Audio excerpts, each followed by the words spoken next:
இப்ப விஜயிடமும் கூட்டணிகள் சேர ஆரம்பிச்சது அப்படின்னா நியூட்ரல் மாற்று அப்படின்ற ஒரு அந்த வாக்காளர்களினுடைய ஒரு வெற்றிடமாக அது வந்து பாத்தீங்கன்னா தேர்வு செய்யக்கூடிய கட்சியாக நாம் தமிழர் மாறிடுது இல்ல சார் இந்த இடத்துல. அப்போ இந்த தொங்கு சட்டசபை அப்படின்றது சீமானுக்கு தான் லாபமாக மாறுமா அப்படின்ற மாதிரியும் ஒரு கேள்வி இருக்கு. இது மோசம் என்று நீங்கள் கருதுவீர்களானால் தொங்கு சட்டசபை வந்து அப்போ வந்து இந்த கட்சியோட ஆதரவு இல்லைன்னா நான் வந்து நாளை காலையில் நான் வந்து ஆட்சி நடத்த முடியாது என்று வரும்போது அந்த சமரசங்கள் மோசமாக இருக்கக்கூடியதை படுமோசமாக ஆக்கிவிடும். அது மாதிரி ஒரு தொங்கு சட்டசபை ஏற்பட்டு விஜய் அல்லது சீமான் அல்லது விஜயும் சீமானும் இவர்களுடைய கட்சிகளும் ஆதரவு கொடுத்து அந்த ஆதரவின் அடிப்படையில் ஆட்சி அமைக்கக்கூடிய ஒரு சூழ்நிலை வந்தால் சீமான் அவர்களுக்கும் என்ன சொல்றாங்கன்னா கிராம பகுதிகள்ல வாக்குகள் இருக்கு அதிகமா இருக்கு, ஆனா நகர்ல விஜய் அதை ஸ்கோர் பண்றாரு அப்படின்றாங்க. கரெக்ட். எவ்வளவு நீங்க ஸ்கோர் பண்றாருன்னு சொல்றது வந்து ஒரு பொதுவான வார்த்தை. ஆனால் ட்ரெண்ட் அது. சீமான் வந்து 8.5% வாங்கினாரு, இந்த தடவை 15 இல்ல 13 ஏதோ ஒரு %, 12%, 13% வாங்குறாரு. போன தடவை இந்த தடவை அதிகமா வாங்கிட்டாரு. சீட்டு 0ன்னு வைங்க. ஐயா பனையூர் ஒரு தொகுதியே இல்லைங்க ஐயா, அது சோழிங்கநல்லூர்ல வருது. அப்ப பனையூரை தனியா பிரிச்சிருவீங்களா? இல்ல 234 தொகுதிக்கு வாக்குச்சாவடியை ஒரு கால் பனையூர் வீட்டு வாசல்லே வச்சிருவாங்களா? ஏற்கனவே வீட்டு வாசல்ல இவ்வளவு கும்பல்லாம் வருதுன்னு சொல்லிட்டு அங்க ஏரியால உள்ள மக்கள் பெண்கள் எல்லாம் போராட்டம் பண்றாங்க. எங்களுக்கு இயல்பு வாழ்க்கை பாதிக்கப்படுகிறது, பள்ளிக்கூடத்துக்கு கொண்டு போய் விட முடியல, பிளாக் பண்ணிடுறாங்க நிர்வாகிகள். ஏன்னா அவ்வளவு பேர் வராங்கல்ல. அதுக்கு அவங்க வந்து 234 தொகுதிகள்லயும் வந்து 15,000 ரூபா வந்து பொது தொகுதியிலையும் 10,000 ரூபா வந்து தனி தொகுதியிலையும் சொல்லி வசூல் பண்றாங்கன்னால் இந்த 234 தொகுதியில 10 தொகுதியில நிக்கிறாங்கன்னு வச்சுப்போம். இப்ப 224 தொகுதியில வந்து இந்த விண்ணப்ப ஃபாரம் வாங்கினவனுக்கு பணம் அம்பம். பொதுமக்கள் வந்து விண்ணப்ப ஃபாரம் வாங்கிட்டு போய் தேர்தலில் போட்டிடுறதுக்கு 10,000 ரூபாய் கொடுத்து செலவச்சு எதுக்குங்க வாங்க போறோம்? 2026 தேர்தலுக்கு பிறகு நம்மை விட அதிகமாக பிரபாகரன் என்றும் தமிழீழம் என்றும் விடுதலை புலிகள் என்றும் இவர்கள் உச்சரிப்பார்கள். நான் உச்சரிக்க பார்ப்பேன். உலகெங்கும் வாழும் அனைத்து தாய் தமிழ் உறவுகளுக்கும் அன்பு வணக்கம். அனைவராலும் கைவிடப்பட்ட தமிழ் தேசிய இனத்தின் மக்கள் நாம் என்கிற மேதகு அவர்களின் மொழியை உள்வாங்கி திக்கற்று நிற்கும் மக்களுக்கு திசை காட்டும் வழிகாட்டியாக உருவாக்கப்பட்டதுதான் இந்த கலங்கரை ஊடகம். YouTube, Instagram, Twitter, Facebook, TikTok என அனைத்து வகையான தளங்களிலும் இயங்கக்கூடிய இந்த கலங்கரை ஊடகத்தை 195 நாடுகளிலும் வாழக்கூடிய தமிழ் மக்கள் கலங்கரை ஊடகத்தை சப்ஸ்கிரைப் செய்து தங்களுடைய ஆதரவை தர வேண்டும் என்று அன்புரிமையோடு கேட்டுக்கொள்கிறோம். நன்றி, வணக்கம். கலங்கரை சொந்தங்களுக்கு அன்பு வணக்கம். கலங்கரை நிகழ்ச்சிக்கு உங்களை வரவேற்பதில் மகிழ்ச்சி. இன்று நம்மோடு நேர்காணலில் இணைந்திருப்பவர் மூத்த பத்திரிகையாளர் திரிசக்தி அவர்கள். வணக்கம் சார். வணக்கம்மா, சொல்லுங்க. நலமா இருக்கீங்களா? நலம், சொல்லுங்க. நேற்று வந்து பாத்தீங்கன்னா தாவேகா சார்பாக விருப்ப மனு தாக்கல் செஞ்சாங்க. அதுல 50,000 விருப்ப மனுக்கள் விற்று தீர்ந்தது அப்படின்னு சொல்லியிருக்காங்க. பிளஸ் வந்து பொதுமக்களும் ஆர்வமுடன் வாங்கியிருக்காங்க அப்படின்னு சொல்லியிருக்காங்க. இதை நீங்க எப்படி பார்க்குறீங்க? ரைட்டு. விருப்பமனும் எல்லா கட்சியிலையும் கொடுக்குறாங்க. இப்போ தேமுதிகவில் பார்த்தீங்கன்னா அவங்களுக்கு எந்த பக்கம்னு இன்னும் முடிவு பண்ணல. அதாவது திமுகவா இல்லை அதிமுக கூட்டணியான்னு முடிவு பண்ணல, இல்லை தாவேகா கூட்டணியா. இப்போ இருக்கிற 3 சீமான் யாரோடையும் கூட்டணி இல்லைன்னு சொல்லிட்டாரு. அதனால் அவர் வந்து சாய்ஸில் அவரை விட்டுட்டாங்க. விட வேண்டிய ஒரு அந்த சூழ்நிலை. நான் அவரும் ஒன்றும் கூட்டணியை எதிர்பார்க்கலையே, அவர் தான் இல்லைன்னு சொல்லிட்டாரு. இப்போ இருந்தால் இந்த 2 இல்லை தாண்டி போனால் 3வது இவங்க. இப்போ இவங்க வந்து 234 தொகுதியிலையும் விருப்ப மனு வாங்குறாங்க தேமுதிகவில். இங்கே வந்து நம்ம கேள்விப்பட்ட வரைக்கும் தகவல் வந்து வெளியில் பத்திரிகைகளில் வெளியில் வர தகவல் வந்து ஒரு பக்கம் 6 கொடுக்குறேன்றாங்க, ஒரு பக்கம் 8 கொடுக்குறேன்றாங்க சீட்டு. இவங்க பையனுக்கு விஜய பிரபாகரனுக்கு வந்து மத்திய அமைச்சர் பதவி கேட்குறாங்க. 2 அமைச்சர் பதவி கேட்பதா சொல்லிட்டு இருக்காங்க. இல்லை, ராஜ்யசபா எம்பி ஒன்று, அது இவங்களுக்கா இருக்கும். அன்னியார்னு இனிமேல் சொல்லக்கூடாது, அன்னைன்னு சொல்லணும்னு சொல்லியிருக்காங்க. சரி, ஏதோ ஒன்று சொல்லிட்டு போங்க. அவங்களுக்கு வந்து ஒரு இதுவும், பையனுக்கு வந்து விஜய பிரபாகரனுக்கு மத்திய அமைச்சர். அதாவது நம்ம வந்து யாருக்கும் எல்லாருக்கும் அது கொடுத்தா வாங்கிட்டோம். நம்மளா வந்து ஏன்னா அவர் மத்திய அமைச்சர் ஆகணும்னா ராஜ்யசபா எம்பி ஆகி தான் ஆக முடியும். ஏன்னா இதுக்கப்புறம் லோக்சபா எலெக்ஷன் இப்போதைக்கு இல்லையே, 29 தானே. அப்படி கேட்குறாங்க. திமுகவில் வரும்போது அதெல்லாம் கேட்க முடியாது. ஏன்னா அவங்க மத்திய ஆட்சிக்கு அவங்களுக்கு ஒன்றும் சம்மந்தம் இல்லை. ஆக மொத்தம் இந்த 6, 8ன்னு தான் சீட்டு பேசுகிறாங்க. அவங்க கேட்குறது 20, 18ன்னு கேட்குறாங்கன்னு சொல்கிறாங்க. யார் வேணாலும் எவ்வளோ வேணாலும் கேட்கலாம். வைகோ கூட வந்து 25 சீட்டுன்னு தான் முதல்ல பேசினார். அதுக்கப்புறம் இப்போ வந்து அவருடைய ஒரு கூட்டத்தில் வந்து மதிமுக கூட்டத்தில் வருங்கால முதல்வர் வைகோ வாழ்கன்னு சொன்னோன்னே நமக்கு அந்த அளவுக்கு வாக்கு வங்கி இல்லைன்னு சொல்லிட்டாரு. அவருக்கு என்ன பயம்னா, ஏற்கனவே வந்து மல்லை சத்யா வந்து அவருடைய என்னமோ ஒரு அதுவும் இந்த தமிழர் என்னமோ ஒரு டிவிகேன்ற மாதிரி தான் அது தனியாக ஒன்று தொடங்கினார். அது திமுக கூட தான் கூட்டணின்னு அவர் அனௌன்ஸ் பண்ணிட்டாரு.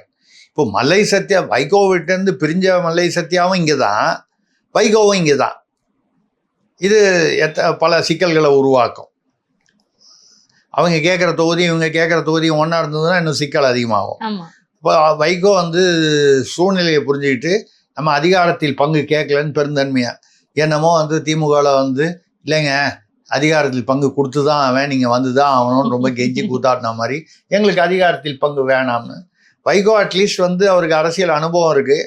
நம்ம வந்து இருக்கிறத வந்து தக்க வைக்கணும்னா என்ன பேசணுங்கிற அளவுக்கு புரிஞ்சிருக்காரு. திருமா அவர்கள் நேற்று கூட பேசியிருக்காரு. ஐயா ராமதாஸ் அவர்கள் வந்து பாமகனா அவங்க தான் அன்புமணி தான் அந்த பக்கம் போயிட்டாரு. போய் சீட்டுக்கிட்டு 18 இடமோ கிட்டத்தட்ட அங்கே பேச்சு முடிச்சுட்டாங்க. இங்கே வந்து ஐயா அவர்கள் வந்து ஏதோ 3 கேட்குறாருன்னு சொல்கிறாங்க, இல்லை 6 கேட்குறாருன்னு சொல்கிறாங்க. 6 கேட்டால் 3 தருவாங்கன்றதுலாம் வழக்கமாக கேட்பாங்க. இதெல்லாம் அந்த கத்திரிக்காய் பேரம் தானே. அது மாதிரி வரும்பொழுது ஐயா ராமதாஸ் வரும்போது வாழ்வு உரிமை வேல்முருகனே என்ன பண்ண போகிறாருன்னு தெரியல. விசிகா நேற்று கூட பேசியிருக்காரு, அவங்க வந்தால் நாங்கள் போயிடுவோம்.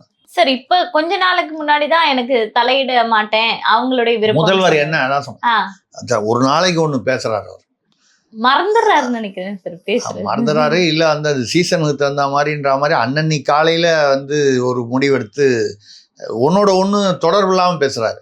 ஒரு நாளைக்கு வந்து 14 வருஷத்துக்கு முன்னால் நாங்கள் எடுத்த கொள்கை முடிவு நாங்கள் வந்து அதில் உறுதியாக இருப்போம்னு பேசுகிறாரு.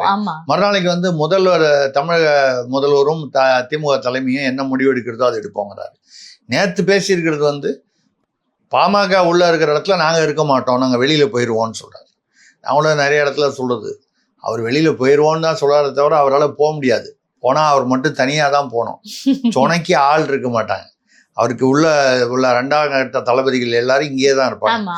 அவங்களாம் நல்லா ஃபெவிகால் போட்டு ஒட்டியிருக்காங்க திமுக தலைமையோட.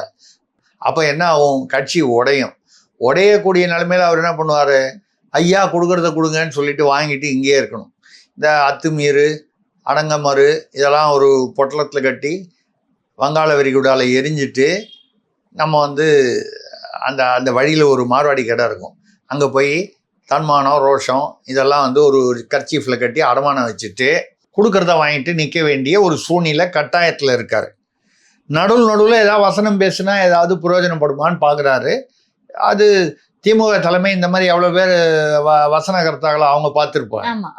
மைனாரிட்டி அரசாக 2006-11 இருக்கும்போது 97 சீட்டு வச்சுக்கிட்டே மைனாரிட்டி அரசுன்னு ஜெயலலிதா தினம் ஒரு தடவை சொல்லுவாங்க, மைனாரிட்டி கருணாநிதியின் மைனாரிட்டி அரசு. ஆனால் ஒரு யாரையும் கூட்டணியில் இருக்கிறவங்களுக்கு அதிகாரத்தில் பங்கு கொடுக்காமல் கருணாநிதி அவர்கள் ரொம்ப சாமர்த்தியமாக சாதுரியமாக ஆட்சியை நிறைவு செய்தார். 5 வருடம் முழுசாக ஆட்சி பண்ணாங்க. ஒன்றும் நம்பிக்கையில்லா தீர்மானம் நான் போயிடுவேன் அதெல்லாம் பண்ண விடலை. அதை வந்து சீட்டால் அடித்தாங்களா நோட்டால் அடித்தாங்களா இல்லை ரகசியமாக ஜோட்டால் அடித்தாங்களா தெரியாது. எதாலேயோ அடித்து இல்லை வந்து அவர்களை தாஜா செய்து ஆடி கறக்கிற மாட்டை ஆடி கறக்கணும், பாடி கறக்கிற மாட்டை பாடி கறக்கணுன்றதுல ஐயா கருணாநிதி அவர்கள் நிபுணர். இப்போ எப்படி சொல்லணும்னா இப்படி அரசியலில் வந்து ஒரு ஆமாம். இதில் சசிகலா பார்த்தீங்கன்னா திடீர்னு நான் வந்து அம்மாவுடைய ஆட்சியை 2026 கொண்டு வருவேன். நானும் அரசியல்ல தான் இருக்குன்றத வெளிப்படுத்திக்கிட்டு அது அம்மாவுடைய ஆட்சி அது என்ன கொண்டு வருவேன்னா அது ஏதாவது ஏதாவது ஒரு பையில போட்டு கொண்டு வர விஷயமா என்ன நமக்கு புரியல. அவங்க இனிமேல் கட்சியை ஆரம்பிச்சிடலாம், ஒன்றும் நேரம் இல்லை. அவர் திவாகர் அவர்கள் வந்து அண்ணா திராவிடர் இயக்கம்னு ஒரு கட்சி வச்சிருக்காரு. அதை ஒரு கால் பயன்படுத்தி அது ஒரு லெட்டர் பேட் கட்சி தான். அவர் பையன் ஜெய் ஆனந்த் எல்லாம் சேர்ந்து ஆரம்பிச்சது. அதில் ஒரு கால் வந்து நிற்கலாம். பட்டு அதிமுக எப்படி ஏற்றுப்பாங்க? அதிமுகலேருந்து இவர் வந்து அந்த சிறைக்கு போன ஒரு 4 மாதம் பொறுத்து பொதுக்குழுல வெளியேற்றப்பட்டார். மறுபடியும் அப்படி உள்ள ஓபிஎஸ்ஸே உள்ள அருமை அண்ணன் இபிஎஸ்லாம் கெஞ்சி பார்க்குறாரு, அவரையே சேர்க்கல. சசிகலாவை எப்படி சேர்ப்பாங்க? டிடிவி தினகரன் வந்து தன்னுடைய ஒரு பெண் நிர்வாகியை வந்து சசிகலாவை போய் சந்தித்தாருன்னு நேற்றுக்கு வந்து கட்சியை விட்டு அடிப்படை உறுப்பினர்கள் நீக்கிட்டாங்க. அது சொந்தக்காரங்க ஒன்றா இருந்தவங்க. இது இப்படி அரசியல் ஒரு பக்கம் இருக்குது.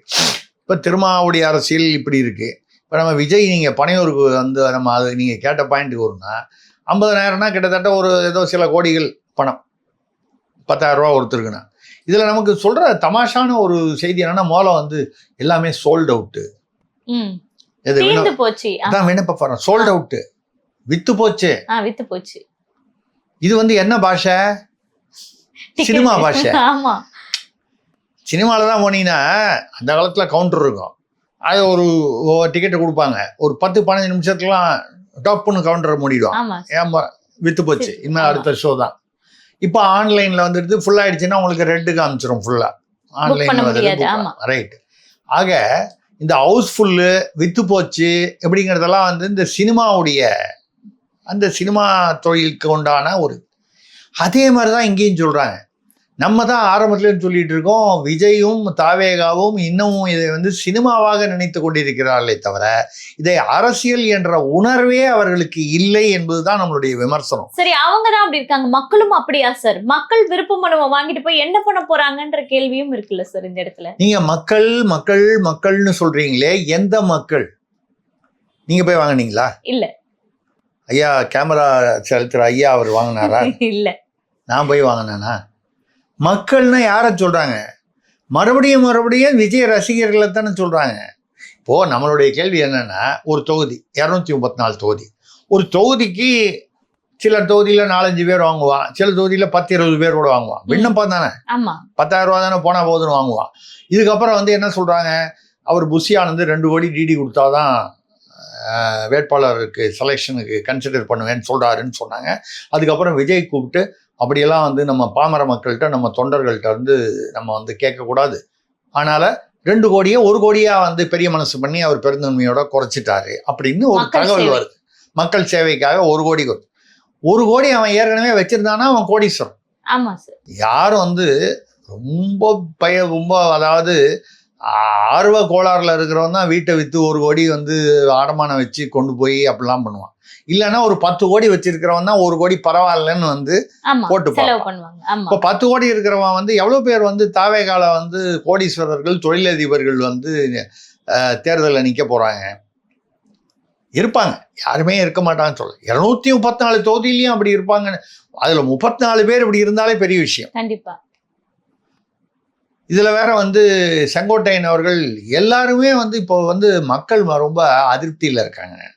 இந்த திமுக ஆட்சியில் செவிலியர்கள் போராட்டம், இவங்க போராட்டம், மாற்றுத்திறனாளிகளில் 14 மணி நேரம் பஸ்ஸில் அடைச்சி வச்சு போராட்டம், அப்புறம் இந்த ஆசிரியர்கள் 6 திருமண மண்டபத்தில் அடைச்சி வச்சு ஒரு ஆள் தற்கொலையை ஒருத்தர் பண்ணிக்கிட்டாரு.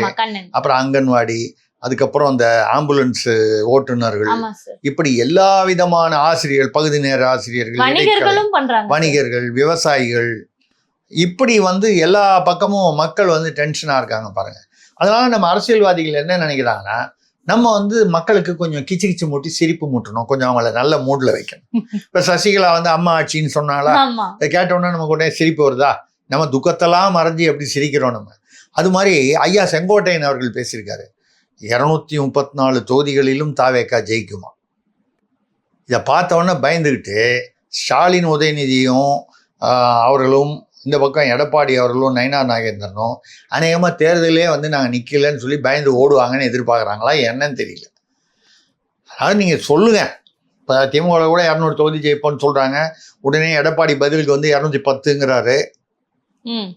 சொல்கிறது தானே. அப்புறம் இது தேர்தல் முடிவு வந்ததுக்கப்புறம் ஒரு பக்கம் வந்து மக்கள் தீர்ப்பே மகேசன் தீர்ப்புன்னு சொல்லுவாங்க. அப்புறம் இன்னொரு பக்கம் வந்து தர்மத்தின் வாழ்வுதனை சூதுக்கவும் தர்மம் மறுபடி வெல்லும், 2031 மறுபடியும் தர்மம் வெல்லும். தர்மத்துக்கு ஒரு 5 வருஷம் வெயிட்டிங் லிஸ்ட் போட்டுருவாங்க. தர்மம் வந்து 5 வருஷம் கையை கட்டிட்டு வெயிட்டிங் லிஸ்ட்டில் இருக்கும். அப்புறம் 2031 வரும்னு சொல்லுவாங்க. அன்றைக்கி பார்க்கலாம்.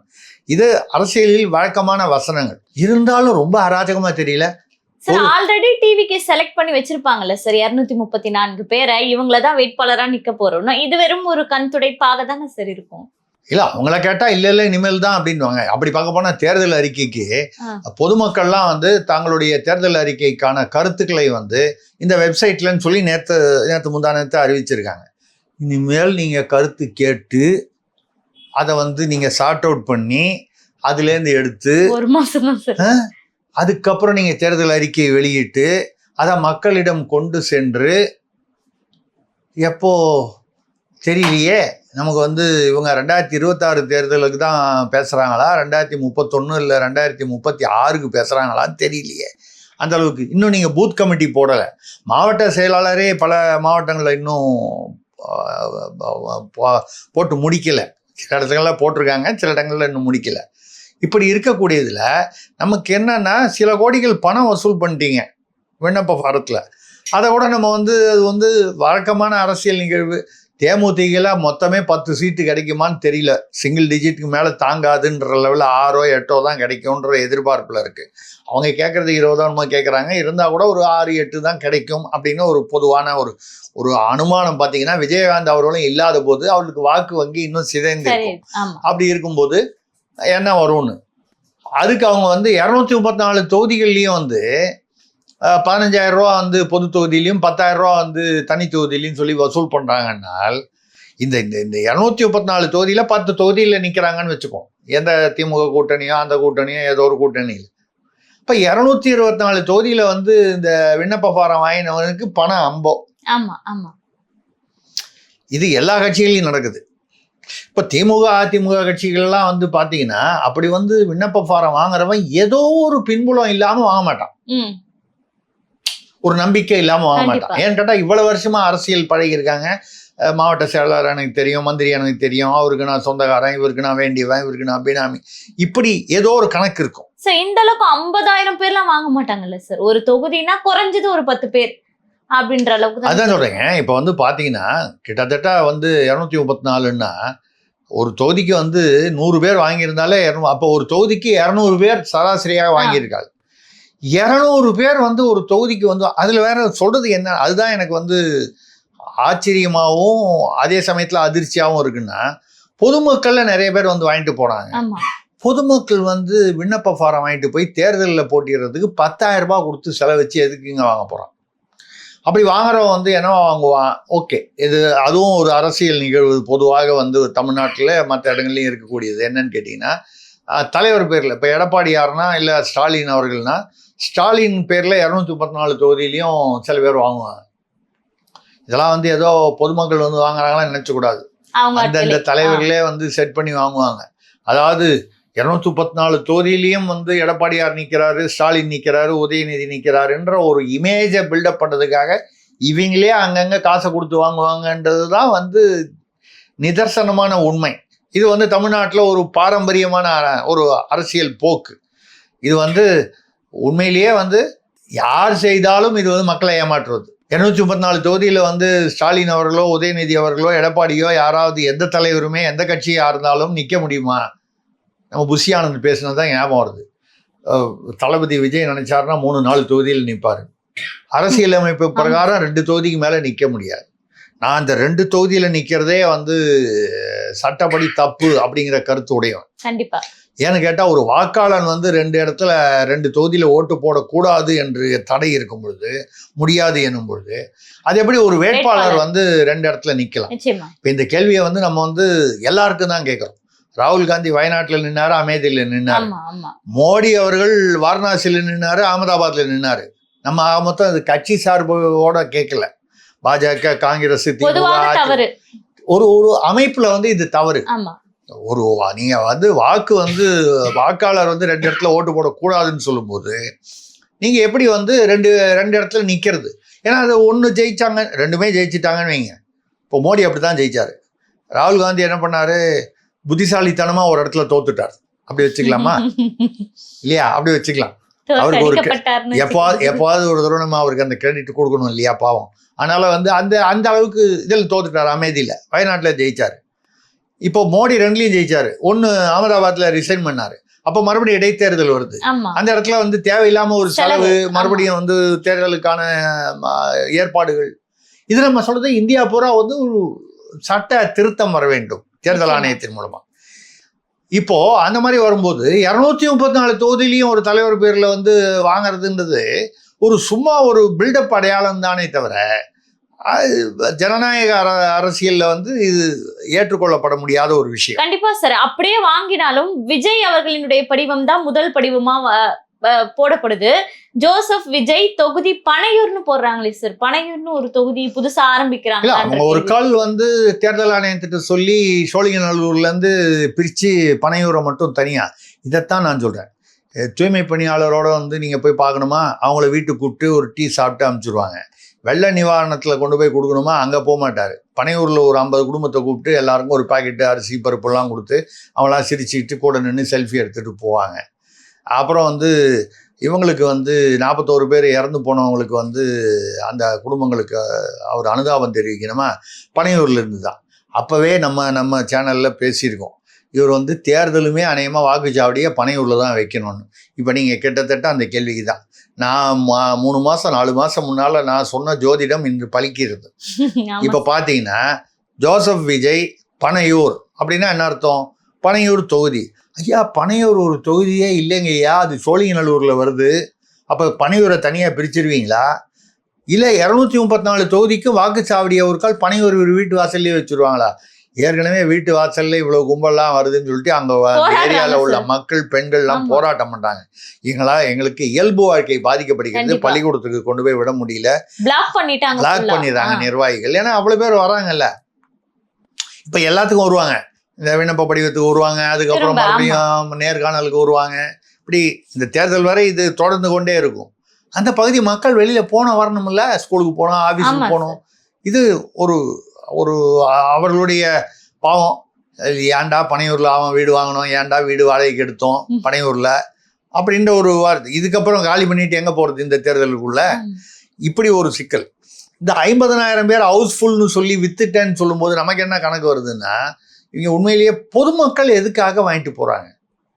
நீங்க பொதுமக்கள்னு சொல்றது மறுபடியும் விஜய் ரசிகர்கள் தான். சாதாரண பொதுமக்கள் வந்து அப்ப பொதுமக்கள் வந்து விஜய் கிட்ட வாங்கிட்டு போறான்னு என்ன அர்த்தம்? அவன் போய் திமுகலையும் வாங்கிட்டு போனோம், அதிமுகவில் வாங்கிட்டு போனோம், பாஜகவில் வாங்கிட்டு போனோம், சீமான் கிட்ட வாங்கிட்டு போனோம். எல்லாம் விண்ணப்ப ஃபாரம் என்னங்க அதாவது இதுவா, ரேஷன் கடையில் கொடுக்குற அரிசியா சர்க்கரையா? ஃப்ரீயா இருந்தா எல்லாரும் வந்து கேட்பான், இலவசமா வச்சுக்கலாம். அதுல எல்லாம் விஜய் ஏதாவது போட்டோ கிட்ட ஒட்டி கைத்து போட்டு தராரா? அப்படி ஒன்றும் இல்லை. அதாவது எங்களுக்கு வந்து இவ்வளவு மக்களுடைய ஆதரவு இருக்குன்னு காமிக்கிறதுக்காக 50,000 அதை நாங்கள் வந்து விற்று தீர்ந்து போச்சு, 2.5 மணி நேரத்திலேயே விற்று தீர்ந்து போச்சு. அப்போ அந்த 2.5 மணி நேரத்தில் யார் வரணும் அவனை தான் வேட்பாளர் அடிப்பீங்களா? இப்போ வேட்பாளருக்குன்னு ஒன்றும் தகுதியெல்லாம் கிடையாது. விண்ணப்ப ஃபாரம் யார் வாங்கி போனானோ அதில் அப்ளை பண்ணி ஒரு கால் சீட்டு குழுக்கள் முறையில் போட்டு வேட்பாளர் எடுப்பாங்களா? வித்தியாசமான அரசியலாக இருக்குல்ல. திமுகவோ அதிமுகவோ இல்லை மற்ற கட்சிகளோ வேட்பாளர் வந்து ஏதோ ஒரு குறிப்பிட்ட ஒரு கோட்பாடு, ஒரு கணக்கு. இந்த நிகழ்வு வந்து அரசியல்ல தாக்கத்தை ஏற்படுத்துமா சார்? இதை பார்க்கும்போது சில பேர் சொல்லக்கூடிய விஷயம் என்னன்னா, தொங்கு சட்டசபை உருவாக போகுது, குறிப்பாக இதுல பயனடைய போகுது இரு கட்சிகள், அது மாற்று கட்சிகளாக தான் இருக்க போகுது. அதாவது இந்த பனையூர்ல இந்த விருப்பமான விஷயம் வந்து அது ஒரு தமாஷா. நீங்க இந்த சர்க்கஸ் போய் பார்த்துட்டு வரும்போது, அட மேல சூப்பரா தொங்குறாரு அவரு, எவ்வளவு தைரியமா கையை விட்டுட்டு தொங்குறாரு, வாயில பிடிச்சிட்டு பல்லுல பிடிச்சிட்டு தொங்குறாரு அப்படின்னு பார்க்குற அந்த ஆர்வத்தோடு சரி, அது வேறு. அது வாக்கு வங்கியில் எப்படி வரும்ன்றது தெரியாது. ஆனால் இப்போ நம்ம வந்து எதுக்கு வரோம்னா, CNN News 18 வந்து பார்த்தீங்கன்னா அவங்க வந்து அவங்களோட கருத்து கணிப்புகள் நிறைய அந்த சமயத்தில் வந்துக்கிட்டே இருக்கு. அதுவும் மாறி மாறி வருது. போன மாதம் ஒரு கருத்து கணிப்பில் ஒரு 20 நாள் முன்னால், ஒரு மாதம் முன்னால் பார்த்தீங்கன்னா 46% திமுகவுக்கு ஓட்டுன்னாங்க. இப்போ நேற்று இந்த CNN News 18 பார்த்தா 37% அதிமுகவுக்கு ஓட்டு. அதிமுக கூட்டணிக்கு. இவங்க திமுக கூட்டணிக்கு வந்து அதாவது காங்கிரஸ் இங்கே இருப்பதாக கணக்கு. இப்போ கூட வந்து திருச்சி வேலுச்சாமி அண்ணன் வந்து நேற்று கூட பேசியிருக்காரு, இல்லை நாங்கள் அங்கே போகிறோன்னு. இன்னமும் வந்து காங்கிரஸ்காரர்கள் சில தலைவர்கள் வந்து தவேகாவுடன் தொடர்பு கொண்டு பேசி கொண்டிருக்கிறார்கள். இன்னைக்கு காலையில் ஒரு பத்திரிகை தகவல், ஒரு பிரபலமான பத்திரிகை தகவல் வந்து 70 சீட்டு கொடுக்க தவேகா தயாராக இருக்கிறது, 6 அமைச்சர்கள், ஒரு துணை முதல்வர் காங்கிரஸுக்கு கொடுக்க தயாராக இருக்கிறது, இன்னும் பேச்சுவார்த்தை தொடர்கிறதுன்னு சொல்றாங்க தவேகாவோட காங்கிரஸுக்கு. இங்க வந்து இன்னும் பேச்சுவார்த்தை தொடங்கவே இல்லை. சரி, 70 சீட்ல ஜெயிப்பாங்களா, மக்கள் ஓட்டு போடுவாங்களான்னு இருக்குல்ல சார். முதல்ல தேர்தல் நடக்கணுங்கல்ல, அதுக்கு சீட்டு அலாட்மெண்ட், அதுக்கப்புறம் தானேங்க ஜெயிக்கிறது. அது அடுத்த ஸ்டேஜ். நீங்க முதல் ஸ்டேஜ்லயே முதல்ல கூட்டணி எங்கன்றதே என்ன முடிவால சார். அந்த 70 பெரும்பான்மை அவங்களுக்கு இருக்குன்னா திமுகலயே அவங்களுக்கு கொடுத்து ஜெயிக்க வைப்பாங்கல்ல சார். அந்த பெரும்பான்மை திமுக கொடுக்க 70 கொடுக்க மாட்டேங்கிறாங்களா? 20 தான் கொடுப்பேன், 25 தான் கொடுப்பேங்கிறாங்க. அவங்களுக்கு தெரியும்ல சார் இதுதான் வர்த்து அப்படின்னுட்டு. சரிங்க, ரைட்டுங்க. நம்ம புதிய கட்சி, நமக்கு யாருக்கு என்ன நமக்கு என்ன பலம்னே நமக்கு புரியல. நம்ம என்ன நினைக்கிறோம்னா, இந்த விசிலடிச்சாங்குஞ்சுகள் வந்து கை தட்டுறாங்க. இது வரைக்கும் விஜய் வந்து பொதுமக்கள், அதாவது தாவேகா தொண்டர்கள், விஜய் ரசிகர்கள் என்று இல்லாத கூட்டத்தில் எங்கேயாவது ஒரு இடத்துல பேசியிருக்காரா? இல்ல சார். அவர் பேசின இடம் பூரா வந்து அவருடைய ரசிகர்கள் இருக்கக்கூடிய கூட்டம். அவர் கையை தூக்குனா சிரிப்பாங்க, அப்படி தலையை சாய்ச்சா கை தட்டுவாங்க, அப்படி ஒரு குரலை ஒசத்துனா விசில் அடிப்பாங்க. அவர்கள் வந்து அந்த சினிமாவில் பார்க்குற விஜயையும் மேடையில் பார்க்குற விஜயையும் ஒரே மாதிரி நினைத்து பார்க்கிறார்கள். இதை வந்து சரியா தவறா என்பதை விட அது அப்படித்தான். பிடி மாஸ்டராவே மாறிட்டாங்க சார். விசில் இல்லாம வெளியே வர்றது. விசில், ஆமாம். அது தமிழ்ல வேற வந்து ஏதோ ஒரு பேர் வந்து சொல்றாங்க. அந்த பேர்லாம் நம்ம சொல்ல வேணாம், விட்டுருங்க. அது சொல்றதுக்கே கஷ்டமா இருக்கு. அது ரொம்ப சுத்த தமிழ்ல தான் சொல்றாங்க. இருந்தாலும் அந்த வார்த்தை வந்து கொஞ்சம் வித்தியாசமா இருக்கு, நம்ம சொல்லாம விட்டுறோம். ரைட்டு. எதுக்காக சொல்லணும்னா, அந்த விசில் வந்து ரைட், விசில் அடிங்க. இவங்க நல்ல நாள்லயே சத்தம் போட்டு, அதாவது பொதுமக்களுக்கு, நான் சொல்ல பொதுமக்கள்ங்கிறது பாமர மக்களுக்கு இடையூறாக இருப்பது என்பது அங்கங்க வந்து பாத்தீங்கன்னா, இங்க இந்த தூர்தர்ஷன் பக்கத்துல அந்த ஒரு சிவானந்தா சாலையில நடந்த இந்த அஜித்குமார் மரணத்தை, அந்த அந்த மடப்புறம் அந்த இதுக்காக பண்ண போது அந்த பேரிகேடெல்லாம் தள்ளி முதிச்சு உடைச்சு, எங்க பார்த்தாலும் இதே மாதிரி வந்து, அதாவது பொது சொத்தை சேதப்படுத்துவது, ஒரு கட்டுக்கடங்காமல் நடந்து கொள்வது. இவங்க கையில் இன்னும் விசில் வேற சத்தம் கொடுத்துட்டா காது கிழிஞ்சிடும் பொதுமக்களுக்கு. குழந்தைகளோ பெரியவர்களோ எத்தனையோ பேர் வந்து விசில் சத்தம் வந்து ஓவராக எல்லாரும் ஒரு ஒரு பல்லாயிரக்கணக்கான மக்கள் ஒரே சமயத்தில் விசில் அடிச்சா எப்படி தாங்கும் சொல்லுங்க. நிறைய கேஸ் வாங்குவாங்களோ சார் தேர்தல் நெருக்கத்துல? வாங்குவாங்க. அதனால தான் பார்த்தீங்கன்னா 13ஆம் தேதி திருச்சி இல்லையா, ஒரு மாநாடு நடத்தணும்னு சொல்லி கேட்டிருக்காரு. அவங்க வரிசையாக கண்டிஷனில் போட்டு முக்கியமான ஒரு கேள்வி கேட்டாங்க. அது திமுக ஆட்சி வந்து அப்படிதான் கேட்பாங்க, வம்புக்குன்னு அலைவாங்க. அது அவர் ஆட்சியில் இருக்காங்க, அதிகாரம் இருக்கு. இது ஏதாவது ஒரு அசம்பாவிதம் நிகழ்ந்தால் யார் பொறுப்பு? அவருடைய பெயர், அவருடைய பொறுப்பு குறிப்பிடுவோம். ஜோசப் விஜய் எழுதிடுவாங்களா, புஷி ஆனந்தன் எழுதுவாங்களா, யார் பேரை எழுதுவாங்க? யார் பேரை எழுத அந்த தலைவர் வந்து அந்த நிர்வாகி அனுமதிப்பார். என்ன பண்ணுவாங்க? வேற வழி இல்லாம அந்த திருச்சின்னா, இந்த திருச்சி மாவட்டத்தில் ஒரு செயலாளர்னு ஒருத்தன் மாட்டுவான், பாவம், ஒரு இழிச்சவாயன், அவன் பேரை போட்டுருவாங்க. இப்ப கரூர்ல வந்து வந்தபோது அந்த கரூர்ல யாரோ பார்த்திபன் ஒருத்தர், மதியழகன் ஒருத்தர், ரெண்டு பேர், அவங்க 2 பேர் தான் முதல்ல வந்து குற்றவாளிகளாக சேர்க்கப்பட்டார்கள். அது மாதிரி திருச்சியில அவன் பாவம், அவன் செலவு பண்ணுவான். அந்தந்த அது வந்து எல்லா கட்சியிலையும் உண்டு. இந்த இடத்துல வந்து பண்ணுறாங்கன்னு. இப்போ தஞ்சாவூரில் வந்து வெல்லும் தமிழ் பெண்கள்னு வச்சாங்க. அப்போ தான் அண்ணன் வைத்திலிங்கம் ஃப்ரெஷ்ஷாக வந்தார் உள்ள. அது வரைக்கும் வந்து திமுக திட்டினதெல்லாம் வந்து அவரே ஒரு கருப்பு போர்வை போட்டு அவரே வந்து மறைச்சிக்கிட்டு திமுகவில் வந்து ஜாயின் பண்ணார். ரைட்டு. ஜாயின் பண்ணோன்னா ஃபஸ்ட்டு அசைன்மெண்ட் கொடுத்தாங்க. திமுகவில் அதெல்லாம் தெளிவாக இருப்பாங்க. அசைன்மெண்ட் கொடுக்குறாங்கன்னா என்ன அர்த்தம்னா செலவு ஒன்றுதுன்னு அர்த்தம். இந்த தஞ்சாவூர் மாநாட்டை நீங்கள் பார்த்துங்க அப்படின்னா, செலவுலேருந்து செலவு முதல்ல உங்களுது, அதுக்கப்புறம் கூட்டம் சேர்க்குற பொறுப்பு உங்களுது, எல்லாம் நடத்துகிற பொறுப்பு உங்களுது. நாங்கள் வந்துட்டு மன்னவர் சின்னவர் எல்லாம் அப்படியே வந்துட்டு நாங்கள் அப்படியே வந்துட்டு போயிடுவோம். இது வந்து ஐயா கருணாநிதி காலத்திலிருந்து இது ஒரு அவங்களுடைய பாரம்பரியம், திராவிட பாரம்பரியம். இது அப்படி தான் பண்ணுவாங்க. சரி, அந்த மாதிரி பண்ணிடுவாங்க. இப்போ இந்த திருச்சி மாவட்டத்தில் யாரோ 2 நிர்வாகிகள் அவன் பேரை போட்டு விட்டீங்கன்னு வைங்க, என்னையாவது கரூரில் நடப்பது மறுபடியும் நடக்க வேண்டாம், கடவுள் புண்ணியத்தில் அப்படிலாம் நடக்க வேண்டாம் நம்ம பிரார்த்தனை பண்ணுவோம். ஆனால் ஏதோ ஒரு அசம்பாவிதம் நடக்கிறது. அந்த அளவுக்கு இல்லைன்னா கூட ஏதோ ஒரு பொது சொத்தை சேதம் செய்திருக்கிறார். அப்போ யார் பொறுப்பு? அந்த 2 பேர் எழுதுறாங்க, அவங்க தான் பொறுப்பு. அது மட்டும் இல்லாமல் ஆம்புலன்ஸ் எல்லாம் எங்கே நிற்க வைப்பீங்க? ஏதோ சில கேள்வியெல்லாம் கேட்டிருக்காங்க. அந்த கேள்வியெல்லாம் இன்னைக்குள்ளே கொடுக்கணும். சார் விசில் அடிக்க கூடாதுன்னு எதனா இருக்கா சார்? அதுல ரூல்ஸ் போட்டாலும் போடுவாங்க. ஏன்னா அந்த இடத்துல அவ்வளோ பேர் அடிச்சா அது வேற மாதிரி ஆயிடும் சார். நீங்கள் பொதுமக்களுக்கு அது விசில் அடிக்க கூடாதுன்னு போட வேணாங்க.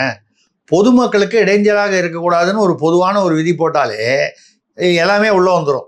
விசில்லேருந்து எல்லாமே உள்ள வந்துடும். நீங்கள் இந்த பேரிகேடை தள்ளுறது, ஒரு கட்டுக்கடங்கா இந்த டிரான்ஸ்ஃபார்மர் மேலே ஏறி நிற்கிறது, இதில் எல்லாமே வரும். கண்டிப்பா எனக்கு தெரிஞ்சு விஜயோட கட்சியில் இதில் இந்த நிபந்தனைகளை 100% அவர்களால் வந்து இன்னைக்குள்ள இன்னும் 50 வருஷம் ஆனாலும் பூர்த்தி செய்ய முடியாது. அப்படி ஒரு கட்டமைப்பு வந்து அவர் உருவாக்க தவறிவிட்டதுனால அந்த கட்டமைப்பு இருந்தால் கட்டுப்பாடு வரும். கட்டமைப்பே இல்லைன்னா கட்டுப்பாடு எப்படி வரும் சார்? ஆனா பெரிய அளவுல சொல்றது சீமான் அவர்கள் கட்சிக்கு தான் கட்டமைப்பு இல்லைன்றாங்க. ஆனா அவங்க வர கூட்டம், அந்த கூட்டம் வந்து ராணுவ ஒழுக்கத்தோடு கட்டுப்பாடோடு இருக்கு. அப்போ இத பார்க்கும்போது கட்டமைப்பு இல்லைன்னு சொல்லி நீங்க விஜயை சொல்லும் போது இதை கட்டமைப்பு இல்லைன்னா சீமான் அவர்கள் வந்து பெரிய அளவுல திமுக அதிமுக அளவுக்கு ஒரு கட்டமைப்பு இல்லைன்னு சொன்னீங்கன்னா அது நியாயம், எதிர்பார்க்கவும் முடியாது. திமுக என்பது இருப்பதிலேயே மூத்த கட்சி. அதிமுக அதிலிருந்து வந்து அவங்களும் இவ்வளோ வருஷமா இருந்திருக்காங்க, 50 வருஷத்துக்கு மேலே, இவங்க 75 வருஷம். இப்போ சீமான ஒரு 10-15 வருஷத்துக்குள்ளதான் இருக்காரு. ஆமாம், அதில் வரும்பொழுது அந்த அளவுக்கு எதிர்பார்க்க முடியாது.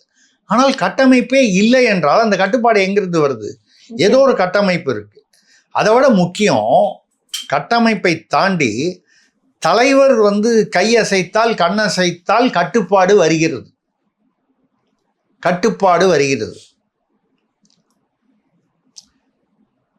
அது இங்கே இல்லை விஜய் கட்சியில்.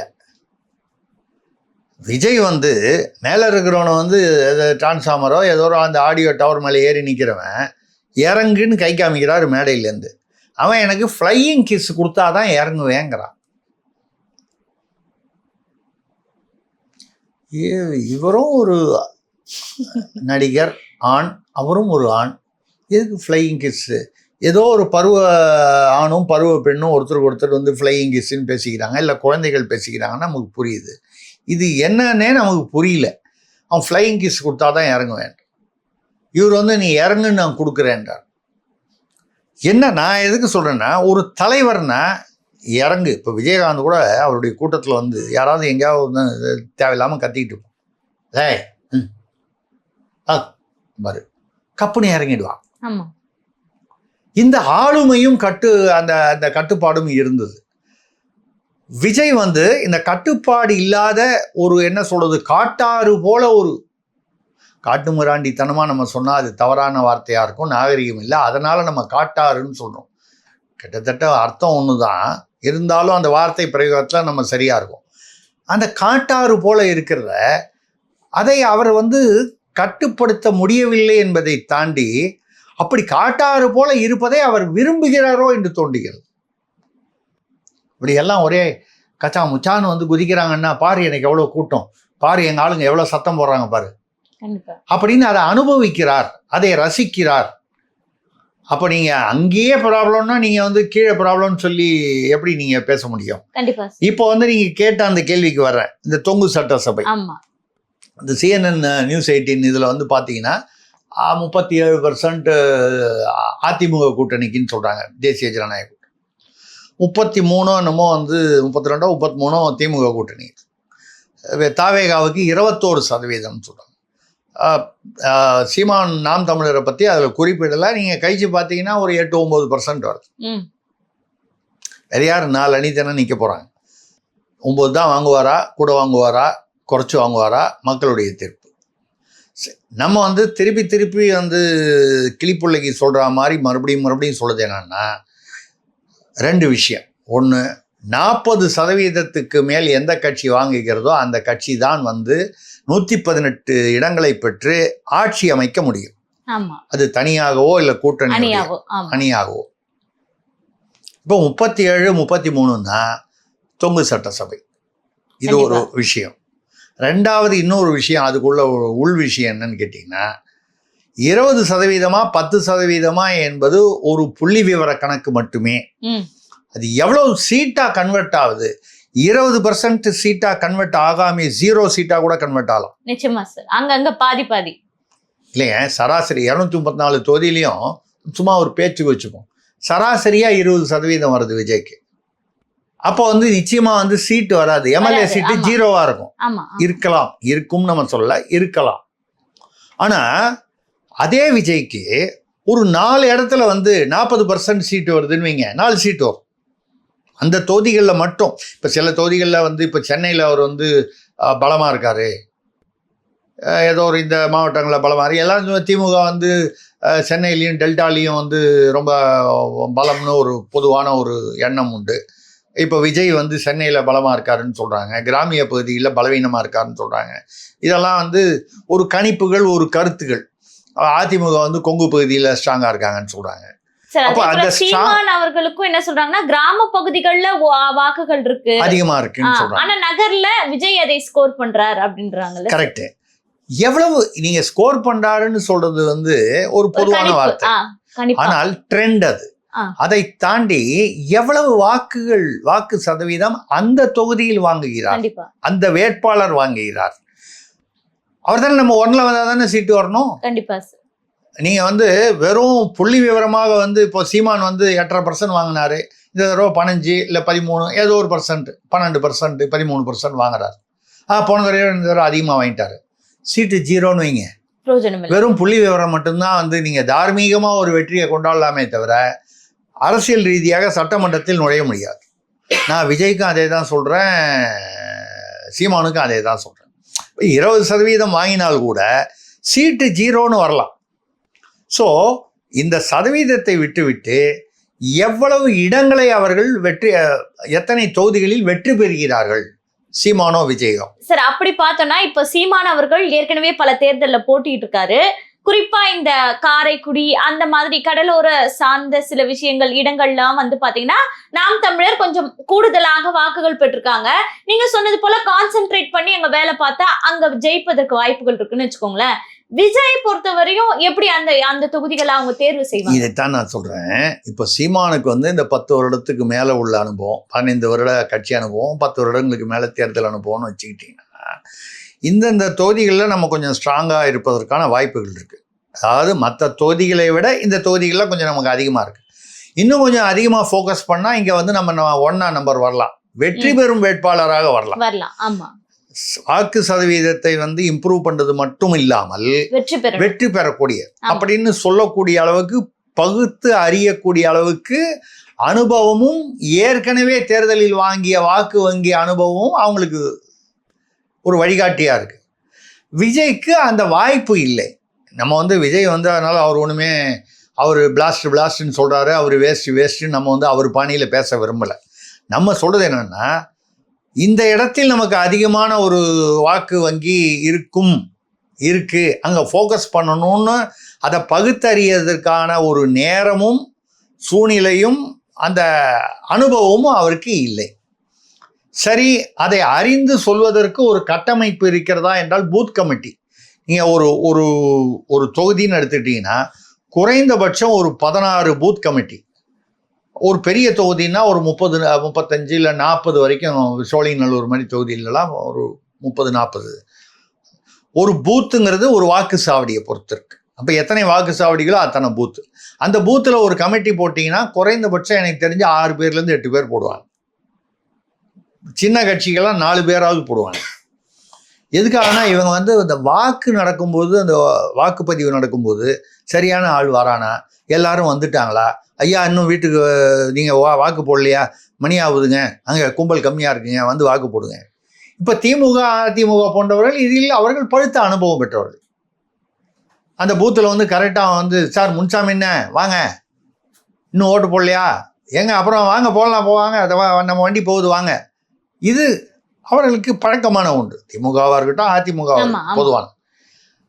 இப்போ சீமானுக்கு ஓரளவுக்கு பழக்கம், திமுக அதிமுக அளவுக்கு பழக்கமா என்று கேட்டால் இல்லை. அதே சமயத்தில் ஓரளவுக்கு பழக்கம். விஜய் அவர்களுக்கு இது புதியது, களம் புதியது.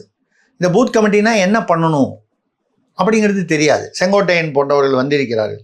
செங்கோட்டையன் மிஞ்சி போனால் என்ன பண்ண முடியும்? ஒரு பூத் கமிட்டியில், ஒரு பூத் கமிட்டிலேயே தலைமை நிர்வாகிகளாக இருக்கிற ஒரு 200 பேரை கூப்பிட்டு ஒரு பயிற்சி கொடுக்கலாம்.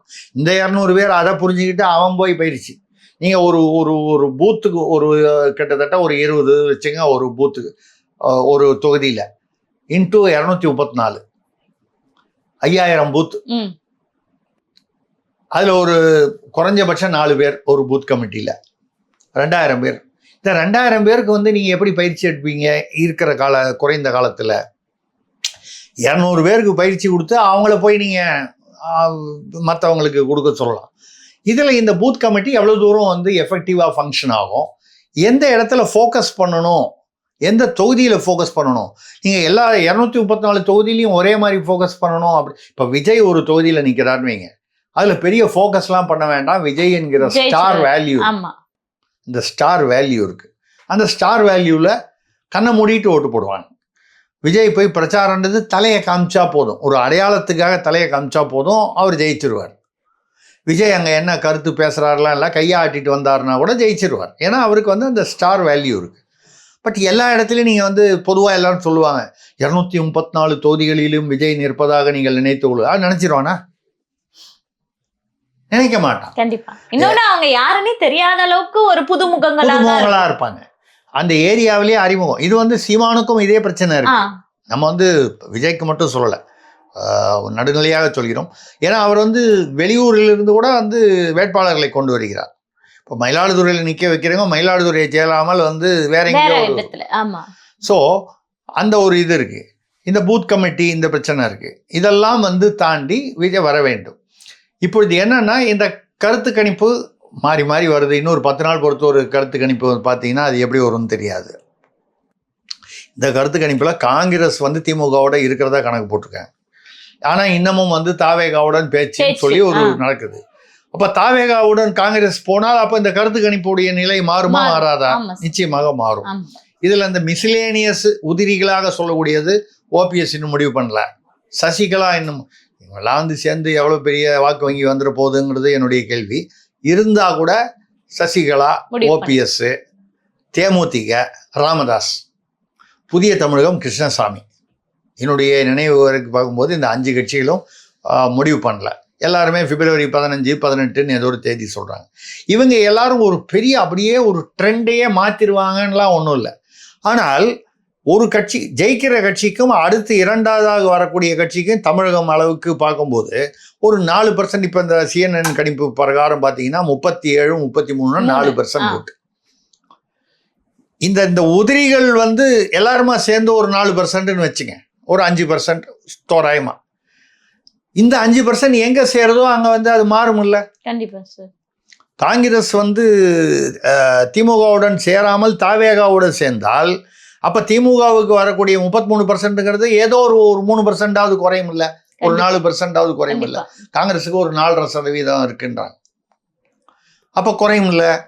அப்போ இந்த கணிப்புகள் மாறக்கூடியது. சரி, இப்ப நீங்க சொல்வது போல இப்ப விஜயிடமும் கூட்டணிகள் சேர ஆரம்பிச்சது அப்படின்னா நியூட்ரல் மாற்று அப்படின்ற ஒரு அந்த வாக்காளர்களினுடைய ஒரு வெற்றிடமாக அது வந்து பாத்தீங்கன்னா தேர்வு செய்யக்கூடிய கட்சியாக நாம் தமிழர் மாறிடுது இல்ல சார் இந்த இடத்துல. அப்போ இந்த தொங்கு சட்டசபை அப்படின்றது சீமானுக்கு தான் லாபமாக மாறுமா அப்படின்ற மாதிரியும் ஒரு கேள்வி இருக்கு. இல்ல, அதுல வந்து தொங்கு சட்டசபை ஏற்படும் வாய்ப்பு இருக்கிறது என்பதை ஏற்கனவே நான் சில நிகழ்வுகளில் பேசியிருக்கேன். இப்போ உள்ள இன்றைக்கு உள்ள அரசியல் சூழ்நிலை. அதே சமயம் தொங்கு சட்டசபை என்பது வந்து ஜனநாயகத்திற்கு ஆரோக்கியமானது அல்ல என்பதும் என்னுடைய கருத்து. ஏனென்றால் அந்த சமயத்தில் என்ன ஆகிடும்னா, அந்த கூட்டணி பேரம் என்பதை தாண்டி அது பிளாக்மெயிலாக வந்துவிடும். நாங்கள் சொல்கிறத கேட்கலன்னா நாளை காலையில் நம்பிக்கை இல்லா தீர்மானம். இப்படி அந்த பிளாக்மெயிலுக்காக அது என்ன ஆகும்னா, அரசியலில் பல சமரசங்களை செய்ய வேண்டிய ஒரு சூழ்நிலை வரும்போது அந்த இடத்துல முதல்ல எது அடிபடும்னா மக்கள் நலன் தான். இப்போ கேட்பீங்க, பெரும்பான்மையான ஒரு ஆட்சி நடக்குது, அப்போ மட்டும் மக்கள் நலன் வந்து அடிபடலையா? அப்போ மட்டும் மக்கள் நலன் என்ன ஒழுங்கில் இருக்குது? சட்ட ஒழுங்கு எங்கே இருக்குது? பாலியல் உண்மை. ஆனால் இதைவிட இன்னும் மோசமாக போய்விடும். புரியுது சார்.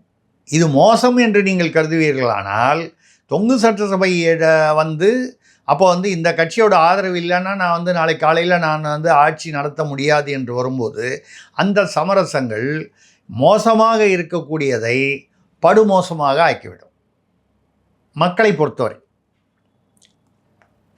ஒரு பீரியடில் வந்து இந்தியாவில் பார்த்தீங்கன்னா, தேசிய அளவில் பார்த்தீங்கன்னா கிட்டத்தட்ட 6 மாதம் 1 வருஷத்துக்கு ஒரு பிரதமர், ஒரு ஆட்சி.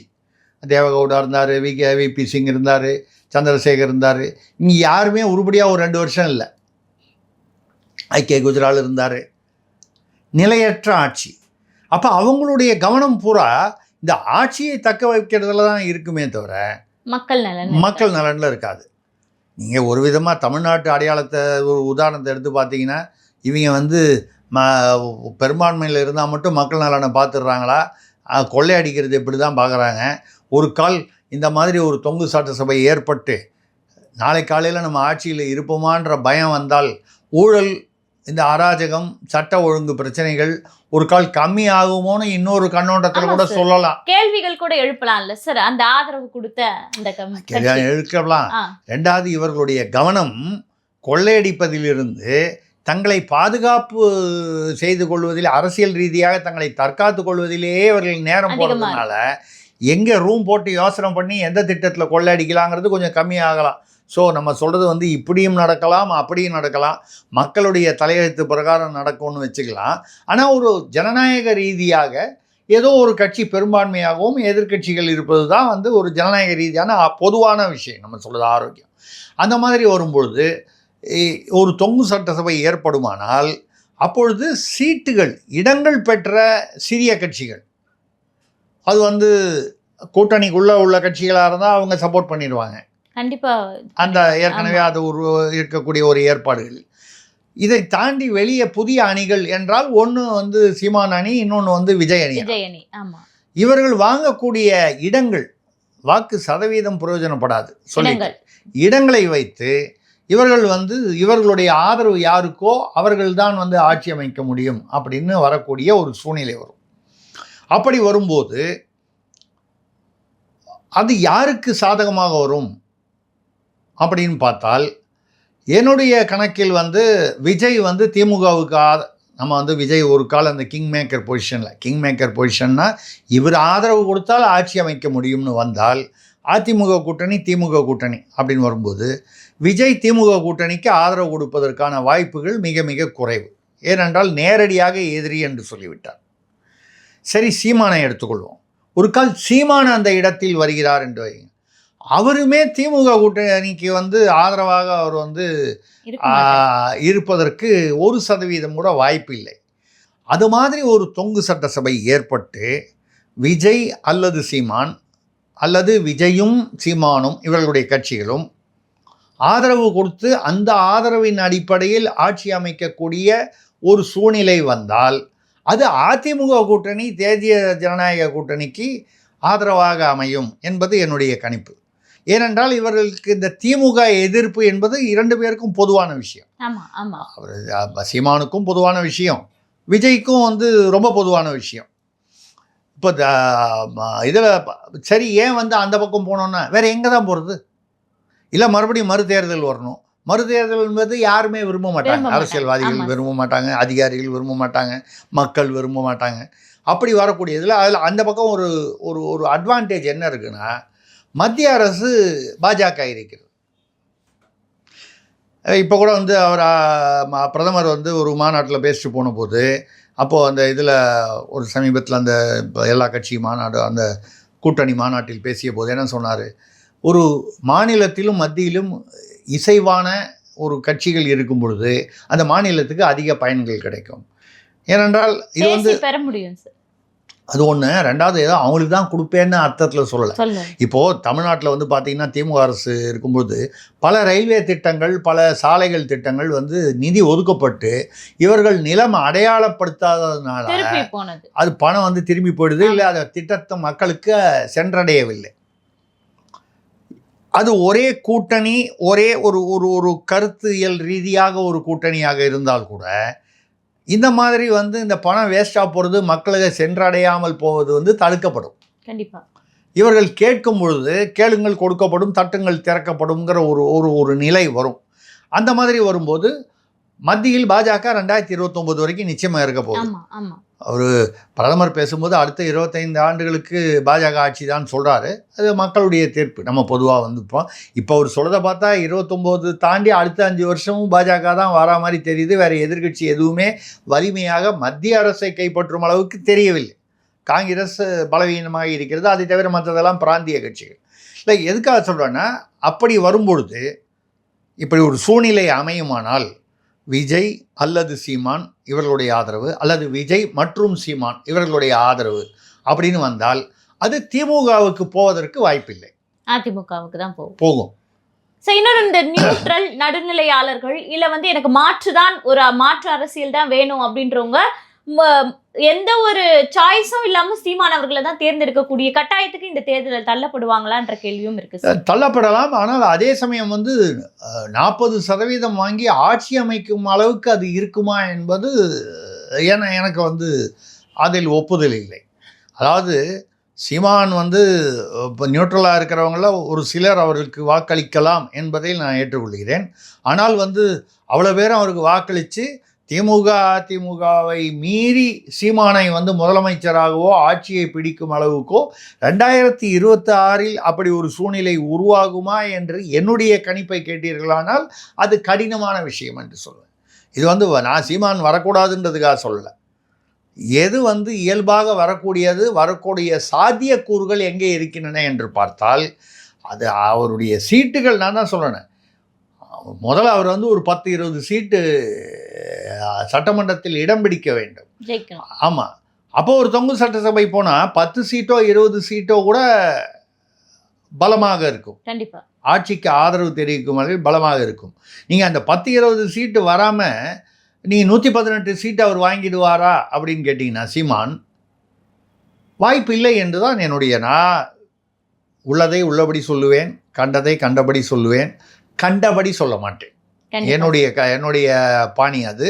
அதனால் வந்து இது வந்து சீமானுக்கு அது வந்து ஒரு உபயோகமாக இருக்கலாம் என்பதை தவிர ஒரேடியாக நம்ம வந்து இல்லை அவர் வந்து திமுக அதிமுக விஜய் எல்லாரையும் தாண்டி நியூட்ரலாக இருக்கிறவங்க எல்லாரும் சீமான் பக்கம் போட்டு சீமான் வந்து முதல்வராக வந்து விடுவார் என்றெல்லாம் வந்து அரசியல் ரீதியாக நான் வந்து கருத்து சொல்ல விரும்பவில்லை.